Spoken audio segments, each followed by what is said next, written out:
Here we go.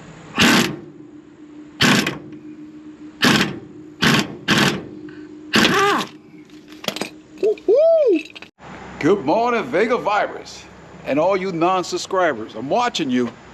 It's that little button right there. The one with the thumbs up, and the red one to your right says subscribe. Just go ahead and hit that. Just kidding. Do what you want. Anyway, here we go.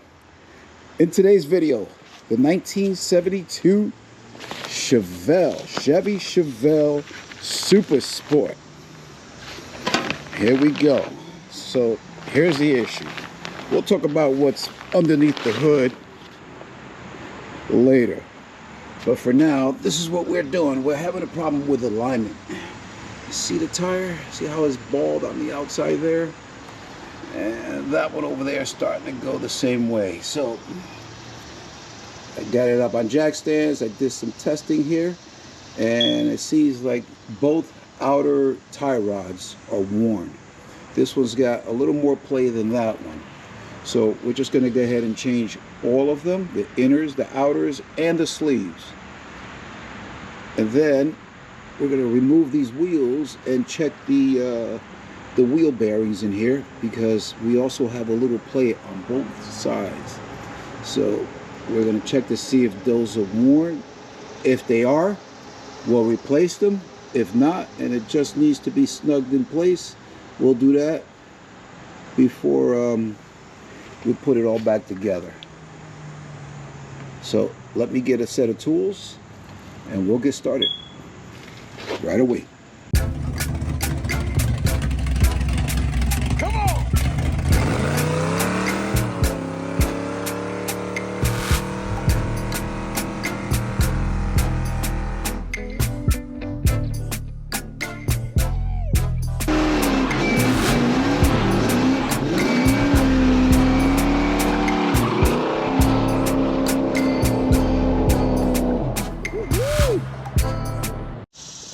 Okay, let's start by removing these wheels. Okay, so I'm using a Makita 2.5 gallon 90 psi compressor, because my big Champion compressor, 40 gallons, 150 pound max, took a dump on me. So let's see if this works. We're going to be using the Earthquake. This is from Harbor Freight. Let's see how well it works. Okay, you see it starts to pump right away, so you have to give it time to fill up.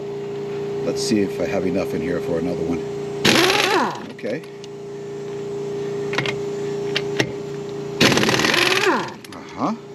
Two more. Come on, baby. Nice. That's the last one. All right, so these are original disc brakes that the car came with. It does have a 2-inch drop spindle, and I believe is a 1 or 2 inch drop springs on here. So this thing went down a lot, at least 4 inches. So it took care of the gap that was in between the tire and the wheel well here. Didn't look too good. It was about that big. I don't know, can you see my hand? Yeah, right about that big. And we got 18-inch wheels in the front and 20-inch wheels in the rear. So it's got a pretty nice stance.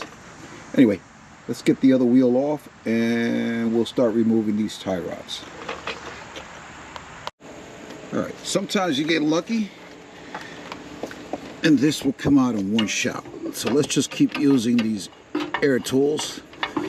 See if we can get lucky here. Oh yeah, that was easy.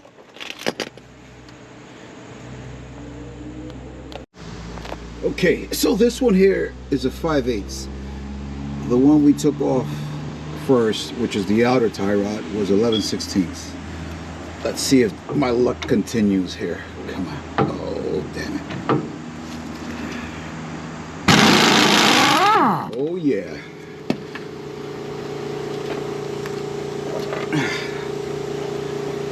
Coming off.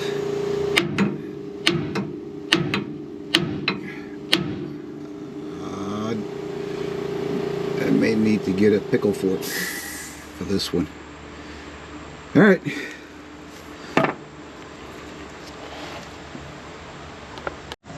Okay, let's try this ball joint separator.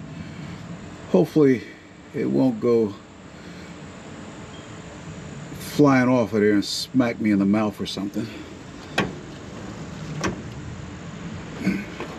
Here we go.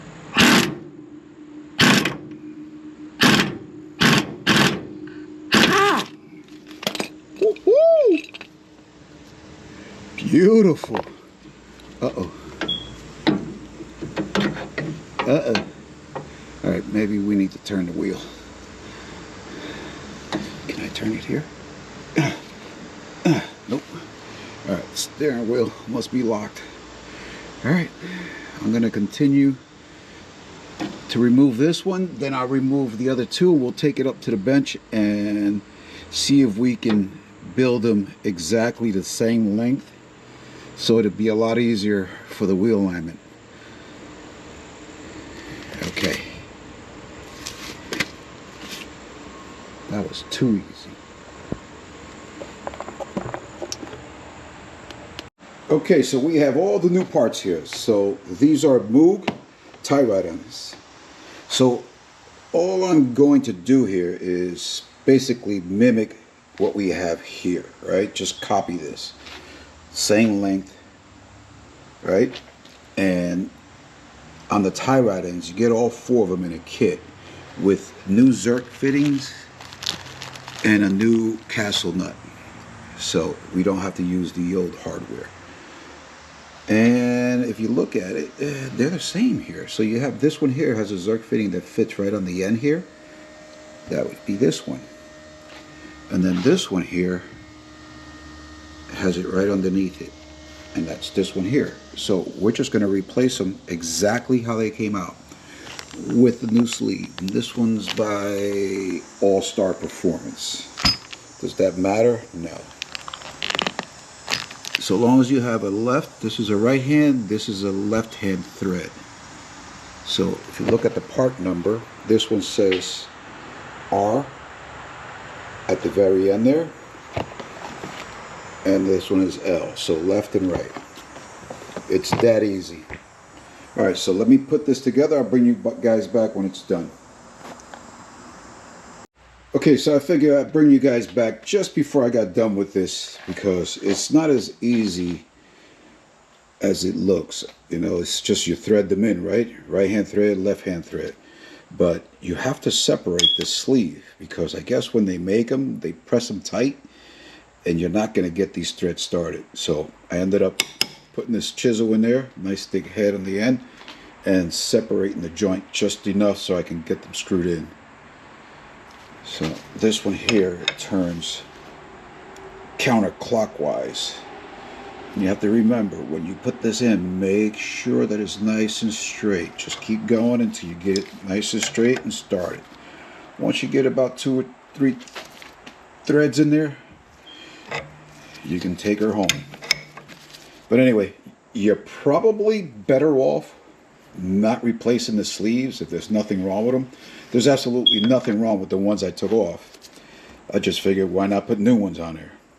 Because I've done these before many times, and you loosen it here, you loosen it here, and they screw right off and they screw right back in. But because these are new, they're super tight. So if you don't want to go through the frustration, just leave the sleeves. Anyway, let me get this in there, line it up with the other one, and we'll come right back. Alright, so there it is. All done. These are tightened now. I did scuff them up a little bit. It's not easy putting these in there.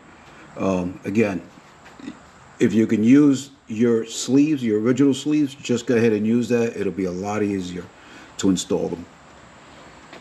And you can do it right on the car. Maybe that's what I should have done. This wasn't easy. Alright, so the length between this tie rod and this tie rod are exactly the same as the one that came out. Now they could be off by just a hair. That's fine, because you just need to get it to the wheel alignment shop. And once it's over there, they make the adjustments. You just get it close enough. and you'll be good to go. All right, I'm gonna go ahead and get this one installed and remove the other one. Let's do lunch first. Yummy. Okay, I got one side in, the inner one. And now the castle nut. So the nuts on these are both the same. Remember, the inner one had a 5/8 nut on there, and the outer one had a 11/16. These are both 11/16. So let's tighten these down, making sure that we can see the hole to put the cotter pin in there. I think maybe I can get one more.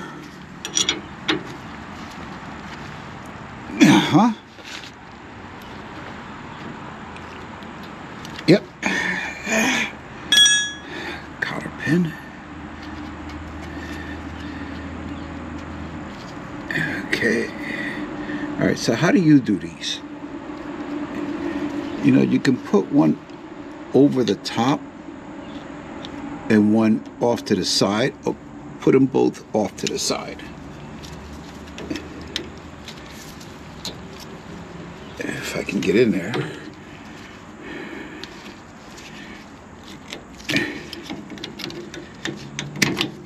But no matter how you do it, it's not going anywhere.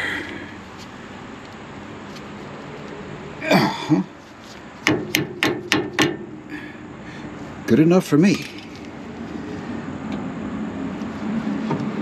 Okay, the Zerk fitting is in, just needs to be tightened. And this is a number 7.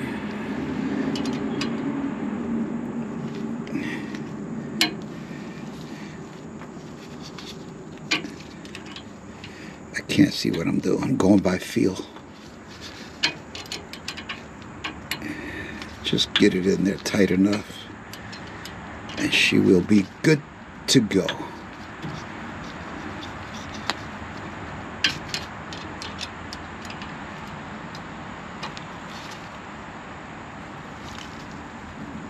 I think that's good. All right, let's move over to the other side.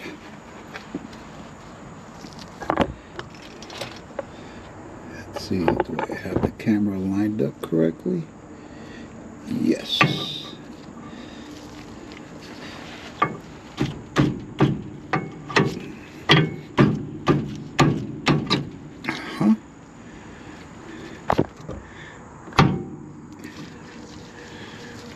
Castle nut. Oh boy.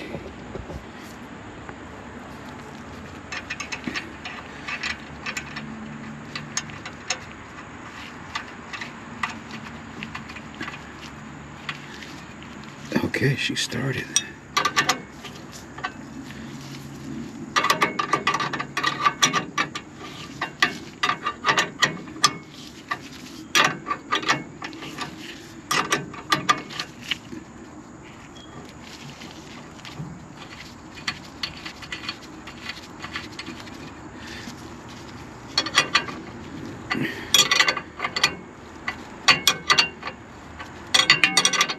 Okay, this is a little boring, so let's shut it down and we'll bring you back for the next one.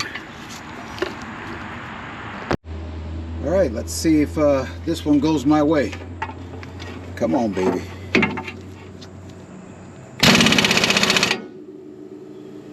Ooh, wrong way. Sweet.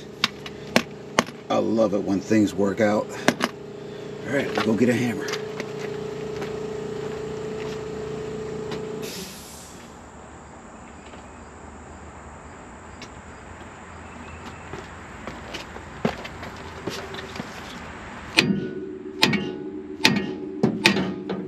Nice. All right, on to the other side.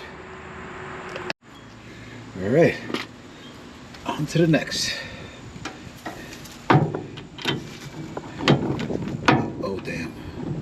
let's try it. Oh no. I may have to put an extension on this one. Oh, wait a minute. Oh no, wait. That's a lot smaller. That's a 5/8.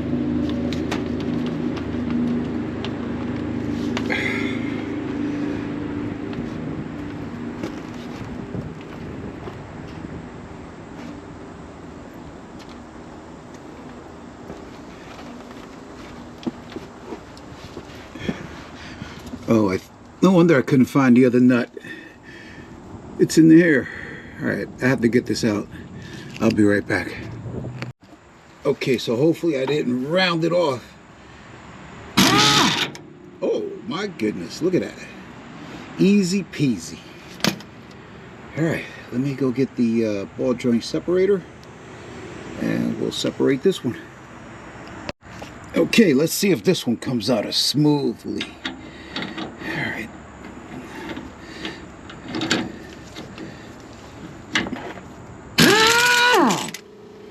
Oh, damn it, man. I went the wrong way.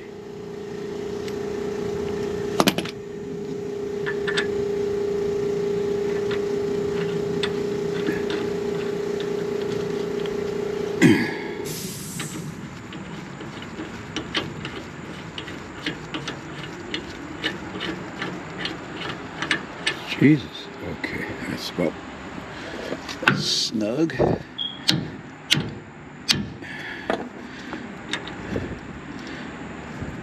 Alright, let's try it again. Forward. Alright.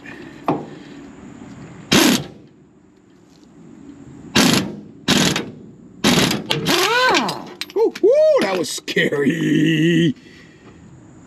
Damn it, man. But it's out.